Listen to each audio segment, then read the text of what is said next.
Assalamualaikum warahmatullahi wabarakatuh. Kita lanjutkan pertemuan ketiga ini untuk bagian yang kedua, mana kita akan membahas tentang elastisitas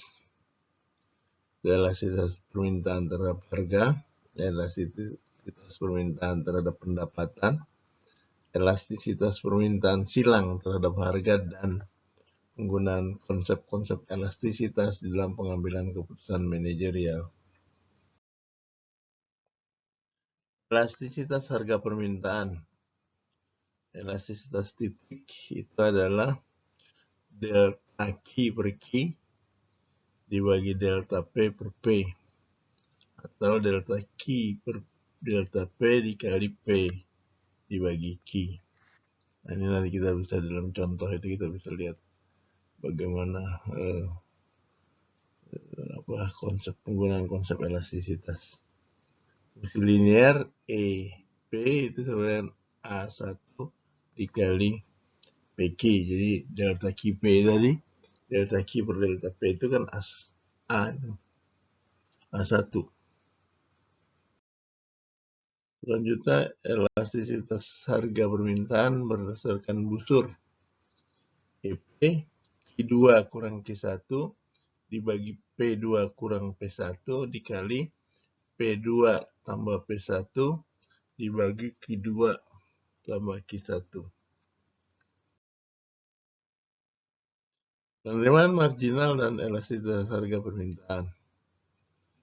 Marginal revenue itu sama dengan P dikali 1 plus 1/E EP. Sehingga dari sini kita bisa lihat bahwa soal terkait dengan elastisitas itu di bagian atas itu kalau elastisitas permintaan itu lebih besar dari 1, pada titik tengah itu sama dengan 1, pada titik bawah itu kurang dari 1. Yang dari 1 tidak elastis.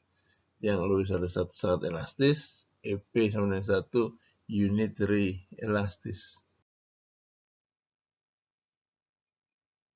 Penerimaan marginal, penerimaan total, dan elastisitas harga. Kalau ini adalah kurva dari total revenue atau penerimaan marginal, maka di bagian kiri, yaitu yang bagian yang menaik, itu marginal revenue lebih besar dari 0, maka elastisitas permintaan itu lebih besar dari 1.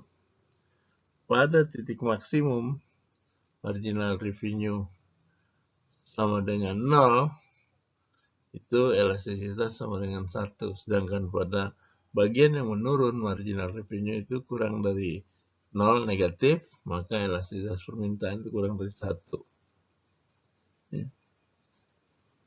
Ini coba lihat itu maksudnya. Faktor-faktor penentu elastisitas harga permintaan. Permintaan terhadap suatu komoditas akan lebih elastis jika mempunyai banyak substitusi, didefinisikan secara lebih sempit, dan lebih banyak waktu yang tersedia untuk menyesuaikan perubahan harga. Jadi elastisitas jangka panjang itu pasti lebih besar daripada elastisitas jangka pendek. Baik, kita lihat misalnya ini elastisitas jangka pendek dan elastisitas jangka panjang. Ada pakaian misalnya, jangka pendek yang tidak terlalu elastis, tapi jangka panjang orang butuh. Itu juga gas rumah tangga. Ya, ini sangat elastis. Jangka pendek, jangka panjangnya juga sangat elastis. Tapi kemudian kita lihat misalnya listrik rumah tangga, itu jangka pendek pasti sangat tidak elastis. Sedangkan dia elastis bagi jangka panjang. Bensin itu kan sebenarnya tidak elastis. Jangka pendek maupun jangka panjang tidak elastis. Nah, coba saudara pikirkan itu kenapa perhiasan dan jam tangan itu tidak elastis itu, baik jangka pendek maupun jangka panjang. Coba pikirkan. Kemudian kita selanjutnya bahas tentang elastisitas permintaan terhadap pendapatan. Dari elastisitas kita lihat bahwa elastisitas pendapatan itu adalah perubahan jumlah permintaan karena berubahnya pendapatan. Delta Q per Q dibagi delta I per I. Atau sama dengan delta Q dibagi delta I dikali I per Q. Kemudian dilihat dari fungsi linear, delta I elastisitas pendapatan itu adalah koefisien A3, koefisien pendapatan dikali I dibagi Q. Kalau I-nya tahu, Q-nya tahu, dan koefisiennya tahu kan mudah dihitung. Elastisitas permintaan terhadap pendapatan, kalau yang elastisitas busur sama aja prinsip tadi.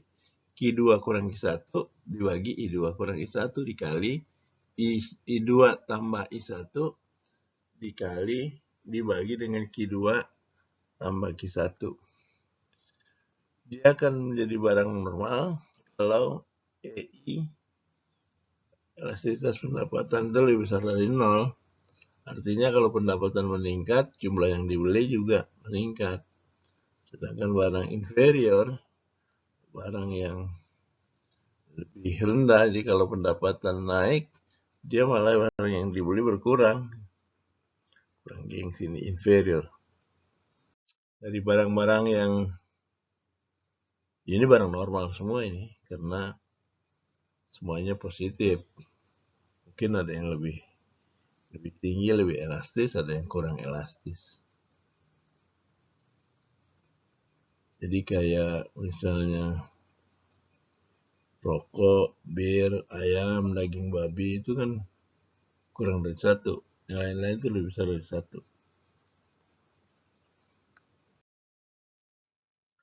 Elastisitas harga silang. Elastisitas titiknya delta Qx dibagi Qx dibagi delta PY dibagi PY sama dengan delta Qx per delta PY dikali PY per Qx.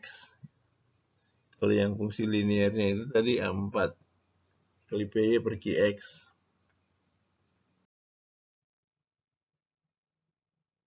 Elastisitas harga silang, kalau yang busurnya Qx2 kurang Qx1 dibagi PY2 kurang PY1 dikali PY2 tambah PY1 dibagi Qx2 tambah Qx1. Barang substitusi, kalau elastisitas silang itu positif. Kalau negatif itu barang komplementer. Ini elastisitas silang. Positif, negatif. Margarin dengan mentega itu positif. Berarti dia substitusi. Kalau nggak ada margarin ya kita pakai mentega. Gas alam dengan listrik positif, walaupun kurang elastis. Artinya gas alam bisa diganti sama listrik. Kalau listrik mahal kita ganti gas alam. Mobil Eropa, mobil Asia, mobil Amerika. Di mobil Eropa dengan mobil Asia itu substitusi. Kalau kita nggak mampu beli mobil Eropa karena mahal ya kita pakai mobil Asia aja. Kalau daging babi dan daging sapi untuk muslim ini bukan substitusi. Daging ayam dan daging babi juga bagi muslim itu bukan substitusi. Nah, pakaian dan makanan itu komplementer. Nggak bisa Anda pilih pakaian aja, kemudian makanannya lapar, nggak bisa. Tetap makan pakai pakaian bagus. Hiburan dan makanan itu komplementer. Sereal dan ikan segar itu juga komplementer.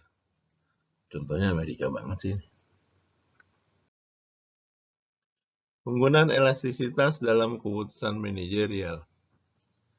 Analisis kekuatan variabel-variabel yang mempengaruhi permintaan dan estimasi dampaknya terhadap penjualan sangat penting bagi pembuatan keputusan manajerial.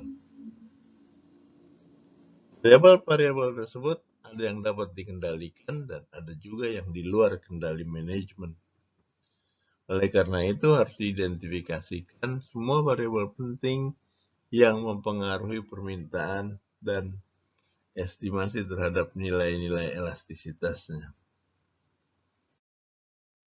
Coba kita lihat contohnya, silahkan pelajari di halaman 123 sampai 126 pada bukunya Dominic Salvatore tentang testing company.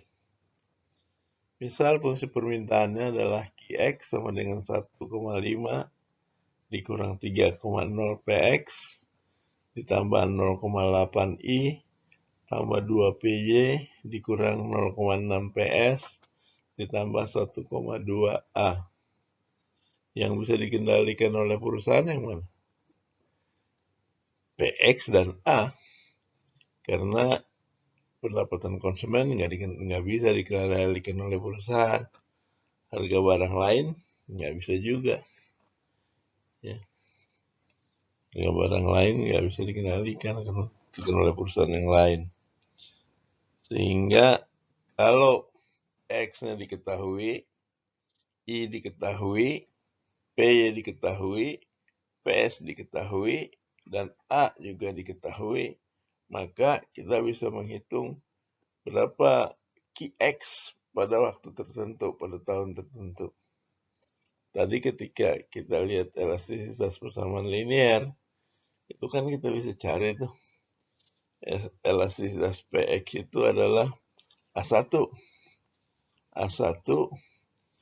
P A1 P per Q 3,0 dibagi Px per Q, berapa jumlah Q-nya? Ya jumlahkan Q-nya itu pada persamaan itu. Kemudian elastisitas pendapatan A2 I per Q. I per Q-nya, I-nya berapa? Q-nya berapa? Q-nya kan bisa jumlahin tuh. Kemudian P juga begitu, PS juga begitu. Elastisitas iklan juga begitu. Jadi dengan mudah dihitung gitu. Sehingga itu bisa digunakan sebagai instrumen untuk pengambilan keputusan. Mencari elastisitas masing-masing itu tadi, sekali lagi, caranya pertama masukkan nilai-nilai yang diketahui PX, I, PY, PS, dan A ke dalam persamaan itu. Sehingga Q-nya ketemu, Qx-nya ketemu. Lalu elastisitas masing-masing itu adalah koefisiennya dikali dirinya sendiri bagi Q. Misalnya untuk elastisitas pendapatan, elastisitas harga itu 3,0 dikali PX per Q, Qx. Untuk elastisitas pendapatan 0,8 dikali I per Qx. Dan selanjutnya, sehingga ketemu tuh masing-masing elastisitas masing-masing variabel. Kemudian kita bisa menghitung perubahan permintaan jika salah satu variabel itu diketahui perubahannya. Misalnya harga barang itu dinaikkan 5%. Kemudian anggaran iklan naik 12%. Sementara kalau I, kita nggak bisa kendalikan tuh. Ikuti aja perubahan yang terjadi. Kalau I naik 4%, PY naik 7%, perusahaan kompetitor itu yang naikin, dan PS turun 8%. Nah, kita bisa ini prediksi berapa yang harus kita produksi. Ini menggunakannya untuk keputusan manajerial. Selanjutnya, yang terakhir, lain-lain penutup ringkasan. Silakan saudara baca ringkasan. Itu sudah saya buatkan, saudara baca keras-keras ringkasan, boleh dibaca di awal sebelum materi kuliah ini dibahas, atau di akhir, untuk lebih meyakinkan saudara tentang materi-materi yang sudah dibahas. Pertanyaan diskusi bagus juga, pertanyaan diskusi itu dibahas soal-soal alamat situs internet. Saya kira demikian, saudara, untuk pertemuan 3 bagian 2 ini. Mudah-mudahan dapat dipahami, dan jika Anda masih kurang jelas, silakan Anda putar kembali videonya, atau kan yang lebih bagus lagi Anda baca bukunya. Terima kasih. Assalamualaikum warahmatullahi wabarakatuh.